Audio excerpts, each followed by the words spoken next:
Reka nongere mbasuhuze mbifurize kumererwa neza cyane mwe mudukunda mukadukurikirana buri munsi kuri Rutamu Toke Zone TV iwabo w'abasportif.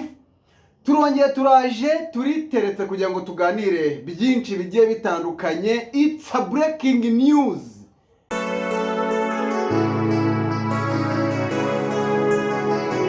Amakuru agezweho arimo kugenda avugwa muri siporo cyane cyane ku bafana ba ekipe ya APR Football Club. Breaking news ibareba ni iyi ngiyi. Bamwita Sa Jangwanovic. Uyu mugabo mwese muramuzi cyane, ni umuvugizi wa APR Football Club cyane cyane kuri side y'abafana. Murabizi ko amaze iminsi ari mu situation itari nziza, right? Amaze iminsi atamerewe neza cyane kubera ibibazo byabayeho bya RDF na APR Football Club ndetse n'abandi benshi bagiye batandukanye bari muri kesi ijya mu gihugu cya Misiri kuri match ya Pyramid bahuyemo n'ikipe ya APR Football Club. Uyu munsi wo kuwa mbere uwitwa Sa Jangwanovic yaburanye, yagejejwe imbere y'ubutabera kubera ko mu cyugo ntabwo ari yaburanye, ariko amakuru meza tumufiteho abantu bakwiye kuba bamenya. Icya mbere nuko Jangwanovic agomba gusohoka mu gihe cya vuba. Aya ni amakuru meza cyane tujye kuza twimbika n'impamvu zagendewe kugira ngo Sa Jangwanovic yemererwe gusohoka muri gereza. Uyu munsi ntabwo arasohoka, ariko hari ibyo yashiriweho kugira ngo abe yakongera kuza mu nshingano cyane cyane kuri izi match zikomeye kipe ya APR afite imbere, haba match ya Pyramide mu kwezi kwa 9 ndetse n'izi match ziri imbere harimo na Sekafa. Ibyo byose ni biri kurebegwa hamwe. Tukiri ku ngingo yo muri ekipe ya APR Football Club, ku munsi w'ejo batangiye inkera y'abahizi, ariko hari statement ubuyobozi bwa APR bwasohoye. Ni muri press conference yabaye kuri uyu munsi, bategura nanone inkera y'abahizi igomba gukomeza ku munsi w'ejo, hakinwa mini turunwa y'amakipe agera kuri 4, ekipe ya Polisi, AS Kigali n'ikipe ya Azam Football Club mu gihugu cya Tanzania.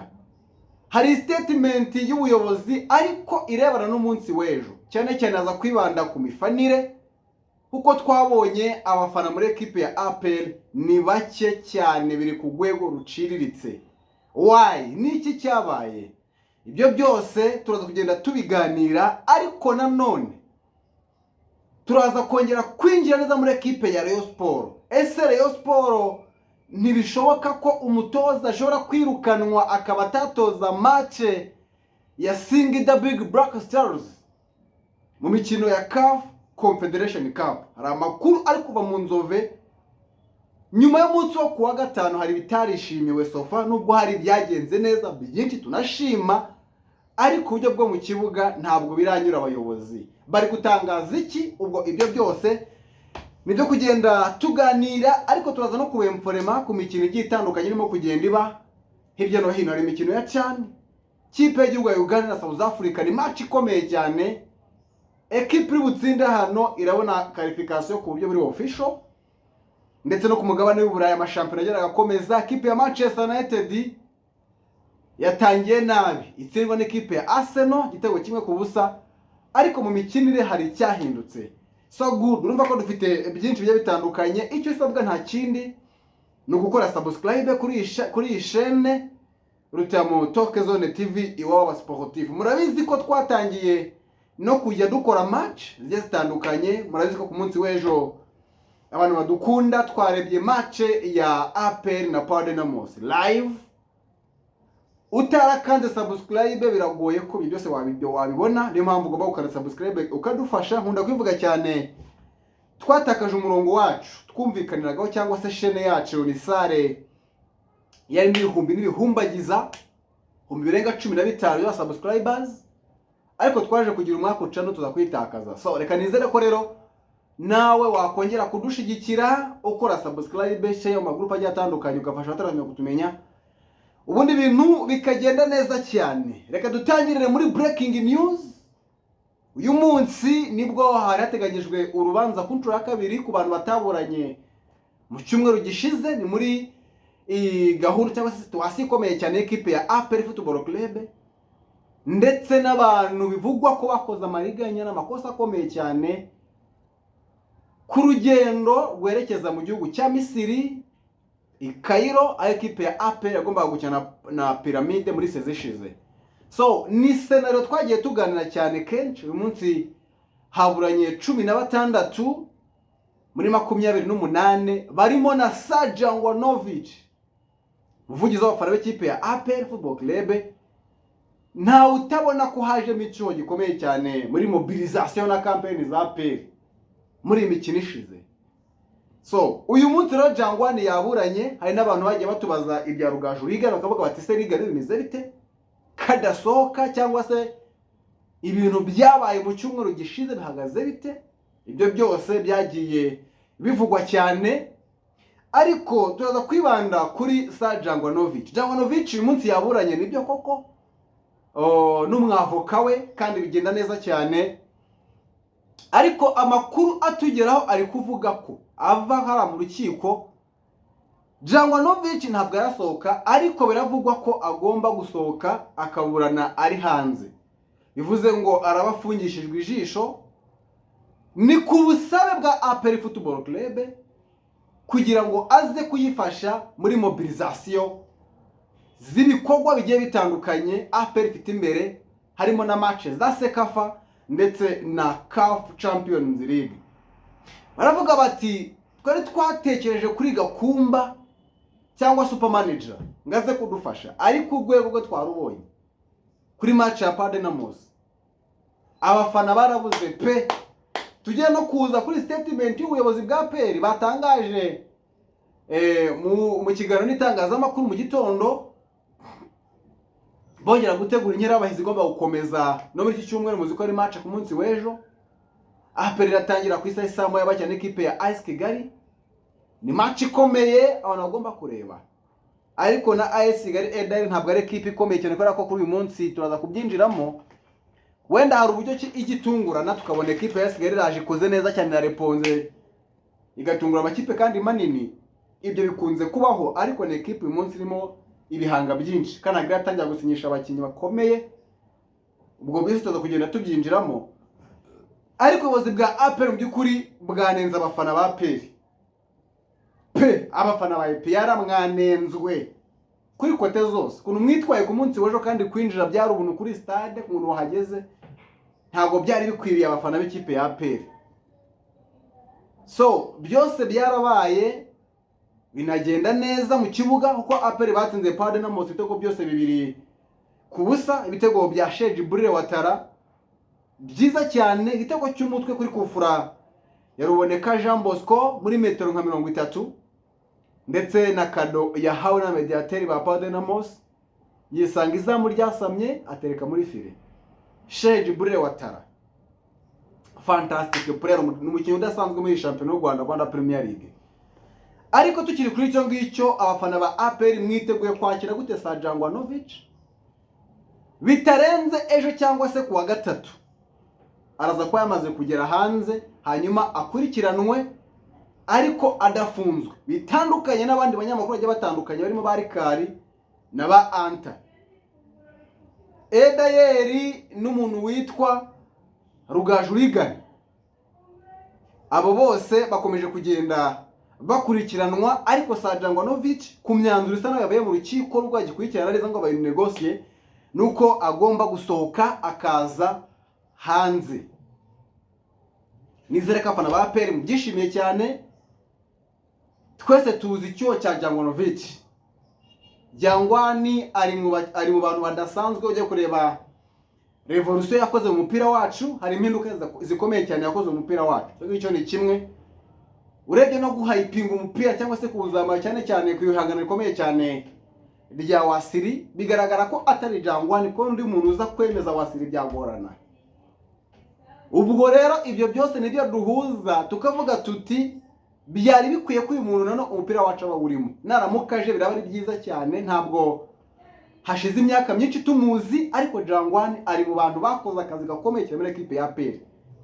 Yujye gukora mobilisation yabaye ku mikino ya Sekafa, mobilisation ku mikino ya CAF Champions League, ede no kuzindi match zigiye zitandukanye za APR hari ukuntu bonaga ko biri kuri calibre nziza. So reka twizere ko nabandi bose baza gusohoka, ariko Jangwa n'ibyo n'amakuru meza, we hari ikizere ko mu gihe cya vuba araza kuba ari hanze, hanyuma agafasha equipe ya APR muri uru rugamba rukomeye cyane muri iyi minsi barimo wo gukina imikino ya friendly game, bitegura match ya Pyramide ndetse na Sekafa agomba kwitegura igomba kuzatangira mu kwezi kwa 9 hara mu gihugu cya Tanzania. Alright, n'imikino izabera cyangwa ni Bugande ntago ndi kubyibuka neza muri statement cyangwa se muri mail basohoye, ariko sofa ntago ari mu gihugu cy'u Rwanda, mu gihugu cya Tanzania gihindutse kuko ubuherutse deri byabereye Zanzibar ndetse na haraza Chamazi kuri stade ya Azam n'imikino yaberaga, ariko uyu munsi bizabera Dar es Salaam mu mugwa mukuru, aho se APR zabihari.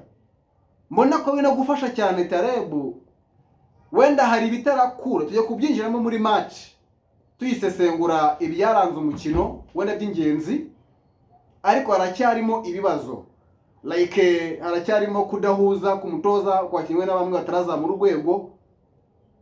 Nk'igiye kureba kuri Ombolenga Fitina tubihuje na equipe ya Padenamos,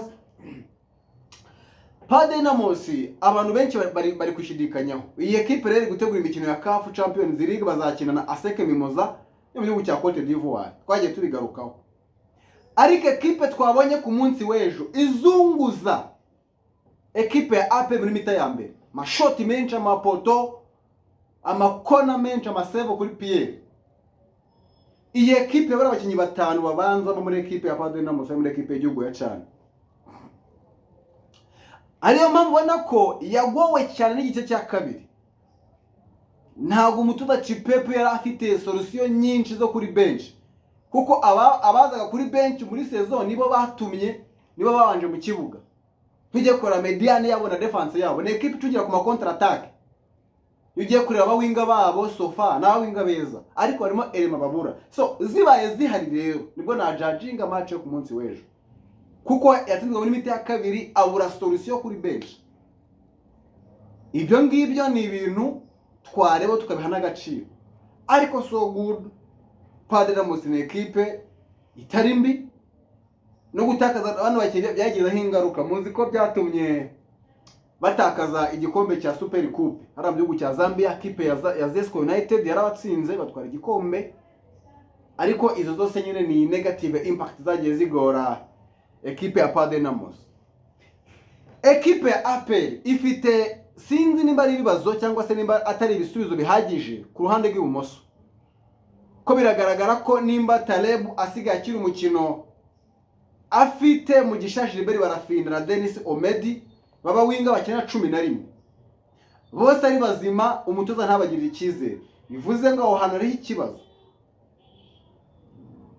Icya kabiri, system yo ku munsi w'ejo gukinisha Pascal gatandatu, nibyo ni umukinnyi mwiza, ariko yabaye mwiza mu gihe muri gukina zone. Muri gukina zone ni mwiza, ariko twibuke neza ko ikipe ya APR imikinire yayo igomba kuzaba ishingiye mu kwataka.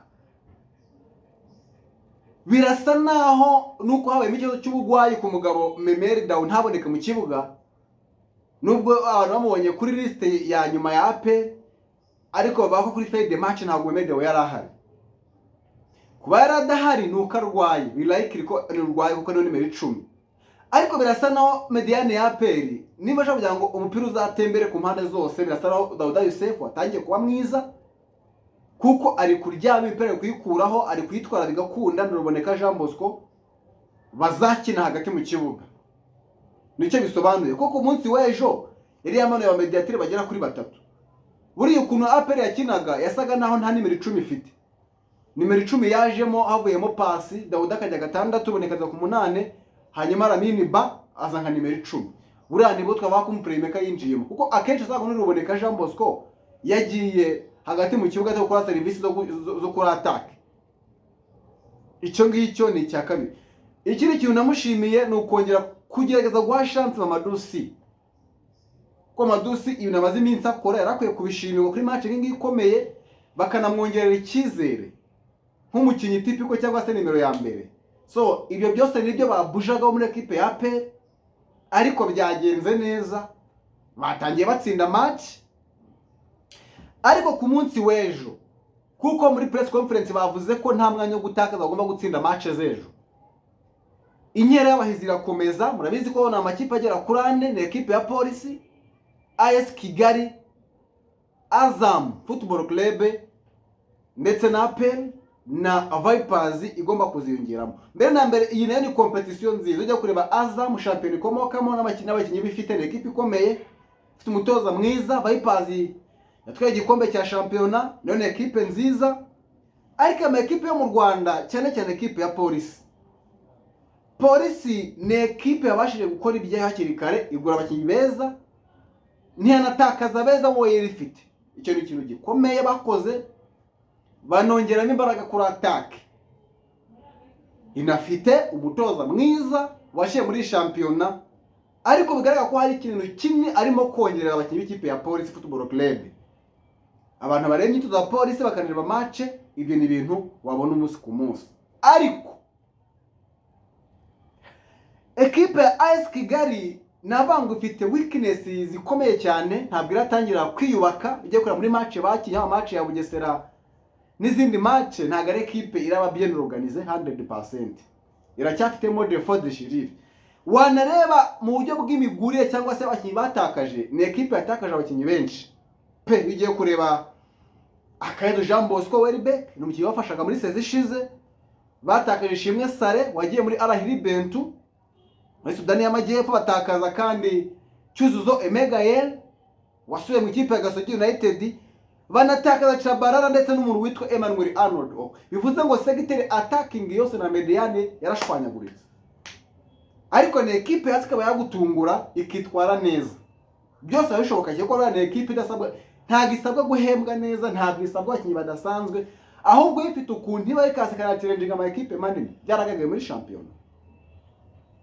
Ubwo rero uvuga ngo iyi mikino yatangira ku munsi w'ejo ku isaha y'isa 10 zuzuye kuri Kigali Pele Stadium.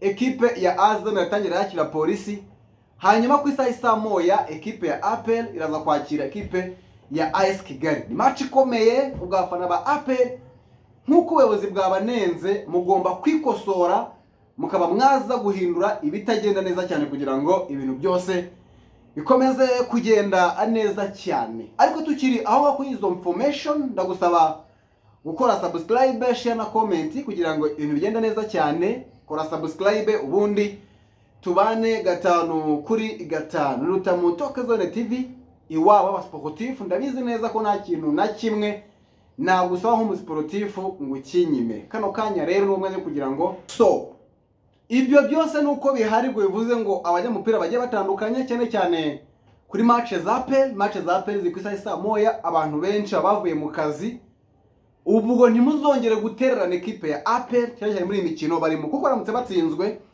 nabako na Tarebu yabari kujya kuri pressure, kandi yakwiye kuba mu by'ukuri abari safe ameze neza cyane. Icyo ngicyo tukakivaho. Muri equipe ya Rayon Sport Murera ku munsi wo kuwa gatanu n'umunsi w'igikundiro, umunsi wagenze neza mu buryo bumwe, nubwo batsinzwe ibitego byose 3-1 n'equipe ya Young Africans. Ariko mpamya ko abafana ku kigero cya 90% bari bazi neza ko equipe ya equipe ya Young Africa igomba gutsinda Rayon Sport. Ibyo byo ibintu abantu bari bazi, ariko bakavuga bati ntabwo twumva ukuntu equipe yacu irimo gukina. Umutoza arimo arasaba abakinnyi ibirenze ubushobozi bwabo, bakavuga bati igisubizo ni kimwe, no guhindura systeme dukinamo, nicyo cyonyine gishoboka kugira ngo tubone equipe ya Rayon Sport imeze neza. Ibyo byose tukabirebera hamwe. Ariko ikiri kuvugwa cyane ni inkuru ya Robertinho yongeye kuza mu itangazamakuru, aho yareze equipe ya Rayon kubera imishahara bamubereye, bamwirukana, bagomba kumwishyura amezi 2 kuko yagiye mu kwezi kwa 4, agomba kumuhemba kwa 5 kwa 6, hanyuma bakanamuhemba kwa mu kwezi kwa mbere. Ntabwo ari bagahembwe mu ikipe ya Rayon Sport. Ayo mafaranga yose ntabwo Robertinho yabonye, niyo ari gusaba. Buri equipe yahawe iminsi 40 yo ko yamaze kwikosora ikishyura Robertinho, hanyuma Robertinho nawe akemeza muri FIFA ko yamaze kubona amafaranga ye. Equipe ya Sport igihano bagane bakabajya gute dose bakaba bayipfundikira. Ibyo byose bitutumiye nyuma ya miliyoni zirenga 150 ekipe rero babonye muri Real Day. Nge numva ko yakakwiye kuba akoreshwa neza birenze byose tukwiye kujya twumva ku ruhande bya bagiye batandukanye. So bakeneye n'izindi mbaraga nibyo haba ku bakinyi n'iki byose. Pavel Nzira nawe mu bantu berekanwe ariko kugeza uyu munsi ntabwo arasinya kujya muri official.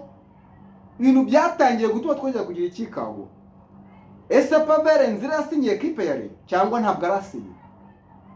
Ibyo byose ni ibintu turimo kugenda tworuganiza dukurikirana kugira ngo turebe ko hari icyakogwa. Iyi ni Rutamu Toke Zone TV.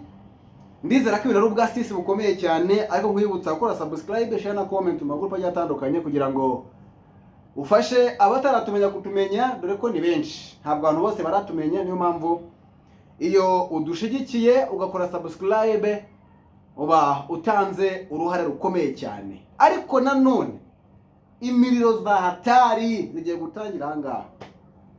Nababwiye nti imikino ya shampiyona tuzayikurikirana ahangaha, Rwanda Premier League n'izindi match zose zishoboka. Ngira ngo ku munsi w'ejo abantu twabanye muri match ya APR na Padinamos mwabonye ko byari biryoshe neza cyane. Abashaka mwakongera mukanasura mukamwumva ukuntu turimo twogeza match neza cyane. Samfote nta makosa ari gukora. So nawe rero kugira ngo ugende neza cyane wakora subscribe kugira ngo dukomeze kugenda tubana neza cyane.